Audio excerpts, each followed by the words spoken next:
Hola a todos, bienvenidos al canal de YouTube del Museo del Juguete Ricordi de Medina del Campo. Hoy para nosotros es un día muy especial porque vamos a hablar de una pieza que es muy importante para el Museo del Juguete de Medina del Campo. Se trata del autobús Ricobús de la marca Rico. Esta es la primera pieza que nosotros adquirimos para el Museo del Juguete.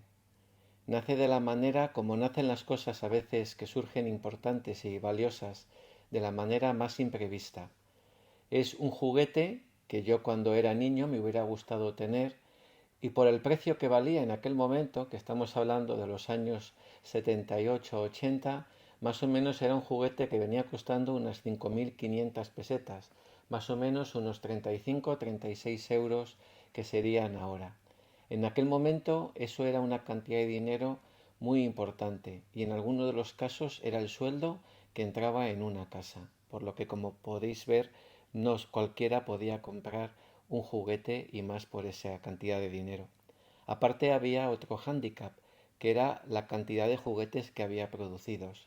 Era muy pequeña la producción y apenas llegaba un juguete por cada juguetería. Era otra de las causas por las que se hacía mucho más complicado el tener este juguete en las manos de cualquier niño. Principalmente lo tenían familias pues muy adineradas y que lo solían encargar con tiempo, solían ir a grandes ciudades, algo que tampoco era muy fácil en aquel momento porque no había tanta facilidad de movimiento como podemos tener ahora. Hablar de Rico es hablar del Rolls Royce del juguete.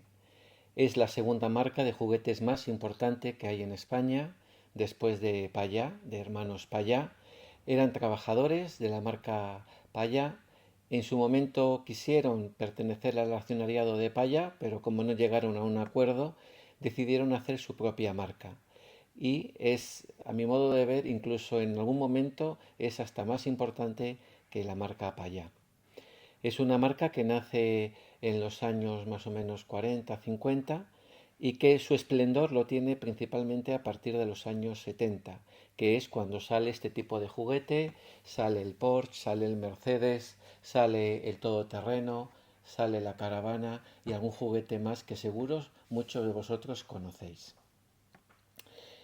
La emoción de este juguete se disparaba cuando veíamos a Santi Rico salir en la televisión en aquellos anuncios tan míticos y tan entretenidos y que todos de alguna manera esperábamos cuando aparecía con su gorra roja o azul y hacía la publicidad del camión Pegaso o del autobús o del Porsche.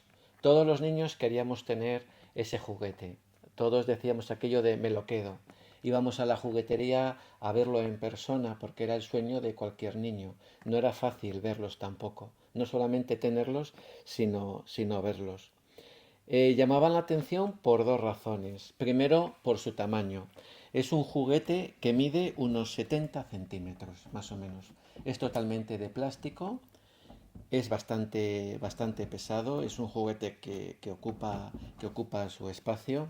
Salió en varios colores. El color más característico, más conocido, era el color gris. De hecho, en el anuncio que había, incluso en la caja que estáis viendo, era el color gris el que aparecía. Es cierto que junto con él aparecía el azul, que estáis viendo aquí, y también aparecía uno amarillo que podéis ver aquí. Hoy por hoy este es el color yo creo que más complicado de encontrar.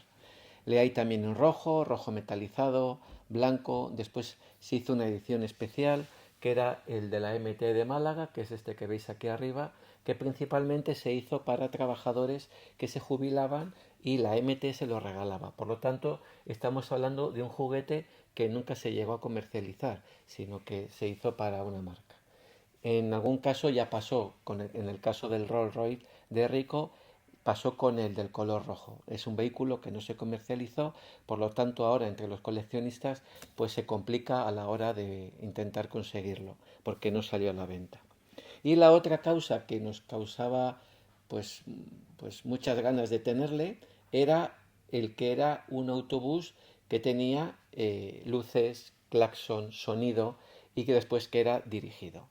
Lo que ahora es impensable, el que tú vayas detrás de un juguete con un cable, pues en aquel momento era algo normal e incluso algo que para nosotros era pues muy diferente y entonces nos hacía pues más ilusión tenerlo. Tiene tres posiciones las luces, aquí abajo tiene un botoncillo que lo que hacía era dar las intermitencias o dar incluso las luces de color. Y bueno, pues ya veis que el mando pequeño no era y a través de este volante pues se dirigía las ruedas. Como veis, se mueve la dirección. Por el tamaño que tiene el autobús era una pieza pues realmente considerable y entonces se abría el techo y era fácil jugar en aquel momento con los Famóvil. Ahora ya son Playmobil, pero en aquel momento por tamaño pues interactuábamos metiendo los Playmobil aquí o en ese caso los Famóvil. Bueno, este está rebelde, pero ahora le sentamos y ahí. Entonces era una manera de jugar con el autobús. Había también una característica que era entre el asiento, el color del asiento, entre rojo y negro. Dicen que los de color negro eran como más complicados de encontrar.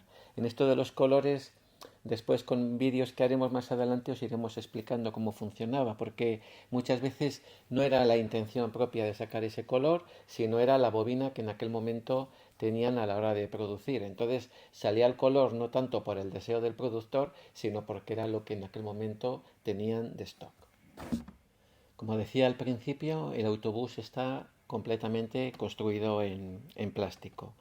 Eh, Esta pieza, igual que otras de Rico, comparten mecanismos, en este caso con el camión Pegaso de Rico, lo que es la mecánica, las luces, la bocina, más o menos todo eso lo hace también el camión de Rico, que en su momento también hablaremos de él porque merece la pena.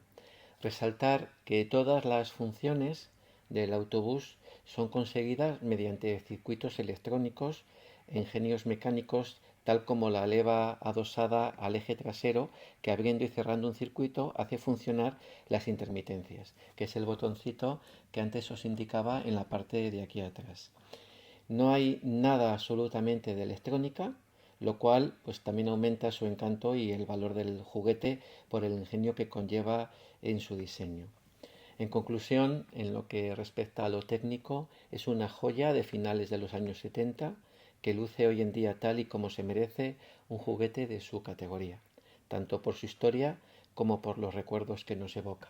Y en este caso, como os decía al principio, mi hermano empezó a coleccionar mucho antes que yo, a través de que un día le acompañé a un mercadillo y él compró el autocross, pues a mí me despertó esa curiosidad bueno, pues me parecía súper divertido cuando lo encontré el autocross porque despertó en mí muchos sentimientos de mi niñez y quise buscar el autobús que nunca, por cierto, nunca llegué a ver hasta que con 30 y tantos años lo compré.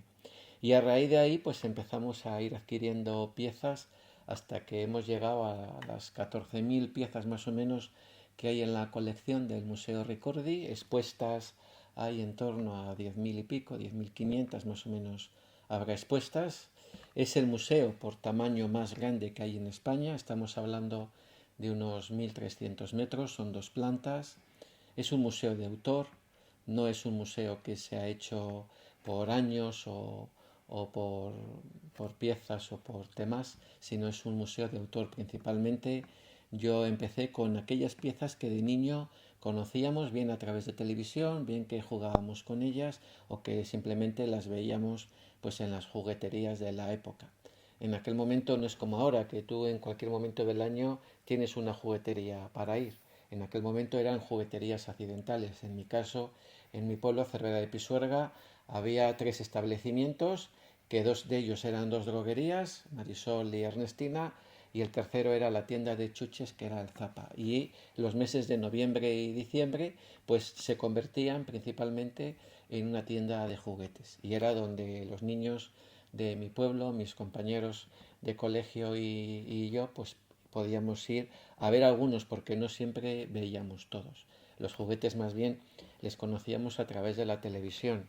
En aquel momento la televisión ayudó muchísimo a estas marcas como Rico, como Payá, a difundir el juguete. Ahora tenemos internet, tenemos TikTok, tenemos Instagram, tenemos Facebook. Entonces no existía nada de eso. El único medio que había eran periódico, radio y televisión. Y la televisión era lo que te permitía encontrarte con ello de una manera un poco visual, ¿no? Entonces eso lo hacía encantador y hacía que tenía también pues una nostalgia y un deseo de encontrártelo. Muchas veces había juguetes que les veías en la tele y te parecían impresionantes y cuando te les encontrabas en persona no te gustaban tanto, ¿no? No es el caso del autobús de Rico o el tráiler o el camión Pegaso, pero sí el de otros juguetes. Sí es cierto que el primer anuncio que se hace con un juguete en televisión es con el Citroën Tiburón Payá y gracias a ese anuncio se vendieron 200.000 piezas de ese juguete en aquel año, para que veáis si es importante los medios. Bueno, pues muchísimas gracias por escucharnos, por vernos. Os invitamos a conocer el museo. Aparte de ser el museo más grande, es el museo solidario, porque todo lo que en él se recauda va para la Fundación Juntos por una Sonrisa, porque nuestra misión y nuestra intención es que todas aquellas ilusiones que estos juguetes en los años 70, 80 hicieron muchos de nosotros cuando éramos niños, sigan haciéndolo ahora a través de ayudas, de apoyos escolares, de ayudas en alimentación a otros niños que están en situaciones muy complicadas. Gracias a todos.